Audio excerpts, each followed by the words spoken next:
లంచార్ news కి స్వాగతం। AP liquor scam కేసులో సిట్ అధికారులు దూకుడు ప్రదర్శిస్తున్నారు। హైదరాబాద్ ఫామ్ హౌస్ లో పట్టుబడ్డ 11 కోట్ల నగదును విజయవాడ సిట్ కార్యాలయానికి తరలించారు। అలాగే మద్యం కుంభకోణం కేసులో A40 గా ఉన్న వరుణ్ పురుషోత్తం ను విజయవాడ సిట్ కార్యాలయానికి తరలించారు। దుబాయ్ నుంచి వచ్చిన వరుణ్ పురుషోత్తం ను శంషాబాద్ విమానాశ్రయంలో సిట్ అధికారులు అదుపులోకి తీసుకున్నారు। ఏపీ మద్యం స్కామ్ లో రాజ్ కేసిరెడ్డి బృందంలో వరుణ్ కీలక వ్యక్తి। అతడి నుంచి సిట్ కీలక సమాచారాన్ని రాబట్టింది। వరుణ్ పై Vijayawada court non bailable warrant కూడా జారీ చేసింది। వరుణ్ నేరాన్ని అంగీకరించి నిజాలు బయటపెట్టడంతో లిక్కర్ స్కామ్ కి చెందిన భారీ నగదు నిల్వల విషయం వెలుగులోకి వచ్చింది। వరుణ్ వాంగ్మూలం ఆధారంగా హైదరాబాద్ శివారులోని ఫామ్ హౌస్ లో 11 కోట్లు పట్టుకున్నారు। ఈ డబ్బును విజయవాడకు చేర్చారు। వరుణ్ ను సిట్ అధికారులు విచారిస్తున్నారు।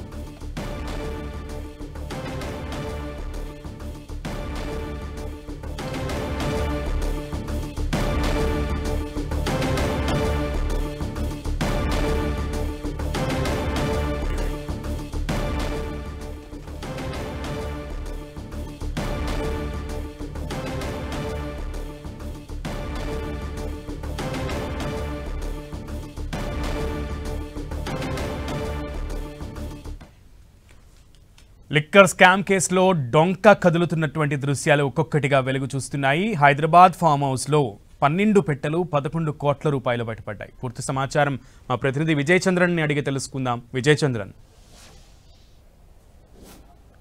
ఆంధ్రప్రదేశ్ కీలకమైనగా జరిగినటువంటి ఏదైతే లిక్కర్ స్కామ్ ఏదైతుందో దాంట్లో కీలకమైనటువంటి ఆధారాలు సిట్ స్వాధీనం చేసుకోవడం జరిగింది। తాజాగా 11 కోట్లు విలువ చేసేటువంటి నగదును స్వాధీనం చేసుకుంది। దీంతో ఇంతవరకు నగదు ఎక్కడే కానీ సీజ్ చేయలేదు అని చెప్పేసి ఏదైతే వైసీపీ ఆరోపణ చేస్తుందో దానికి సంబంధించి ఒక ఆన్సర్ దొరికినట్లయిందని చెప్పొచ్చు। ఇప్పటి వరకు 62 కోట్ల రూపాయల మీద ఆస్తులను అయితే కనుక సీజ్ చేయడం జరిగింది। ఈ విషయాన్ని టాప్ షీట్ లో స్పష్టం చేశారు। అయితే తాజాగా ఇప్పుడు 11 కోట్ల రూపాయలు సీజ్ చేయడంతో దీనికి సంబంధించినటువంటి కొంత సమాచారాన్ని అయితే కనుక తీసుకున్నట్లుగా మనకు సమాచారం అందుతూ ఉంది।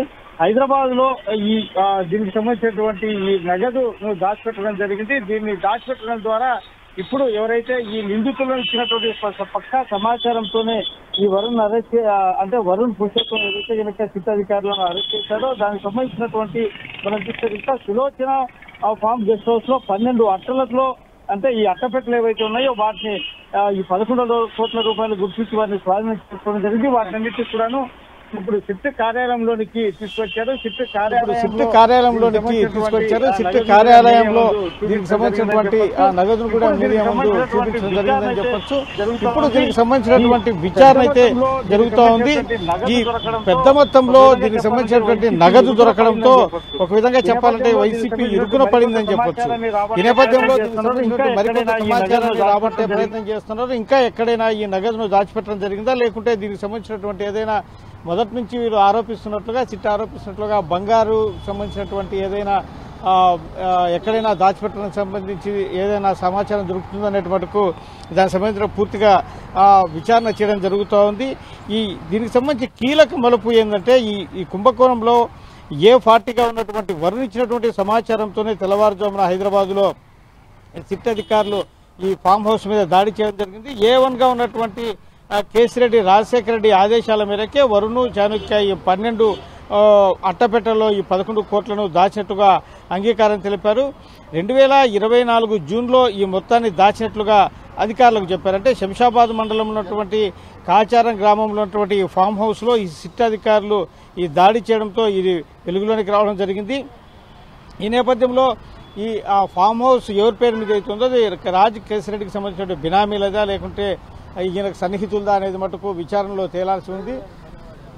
ప్రస్తుతానికైతే ఈ రాజ్ కేసిరెడ్డికి సంబంధించినటువంటి బినామీలుగానే ఉన్నట్లుగా భావిస్తూ ఉన్నారు।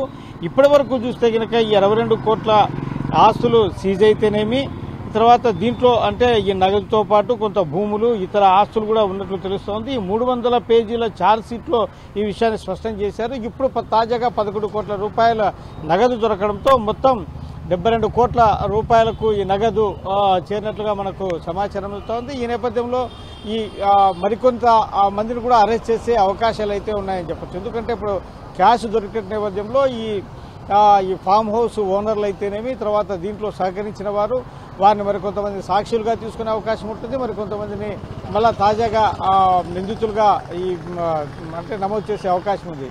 కాబట్టి ఇప్పుడు లిక్కర్ స్కామ్లో ఏదైతే ఈ 11 కోట్లు దొరకడం అనేది దీనికి అంటే ఈ సిట్ అధికారులకు ఒక ఊతం లభించినట్టుగా చెప్పొచ్చు. ఇప్పటి వరకు ఎక్కడే కానీ ఆస్తులు సీజ్ చేశారు, ఈ నగదును వాళ్ళు తెచ్చిపెట్టారు అని చెప్పేసి ఏదైతే వైసీపీ లేకుంటే ముఖ్య నేతలు అయితేనేమి ఈ స్కామ్లో నిందితులుగా ఉన్నటువంటి వారు అయితేనేమి వీళ్ళు చేసినటువంటి ఆరోపణలకు ఇప్పుడు కోర్టులో ఒక సమాధానంగా ఈ 11 కోట్ల రూపాయలను అంటే కోర్టు ముందు పెట్టే అవకాశం ఉంది. ఈ రోజు దీనికి సంబంధించినటువంటి 11 కోట్ల రూపాయలను జడ్జి ముందు తీసుకువెళ్లి ఆయనకు చూపించి తర్వాత నిందితులను కూడా ఆయన ముందు ప్రవేశపెట్టే అవకాశం ఉంది.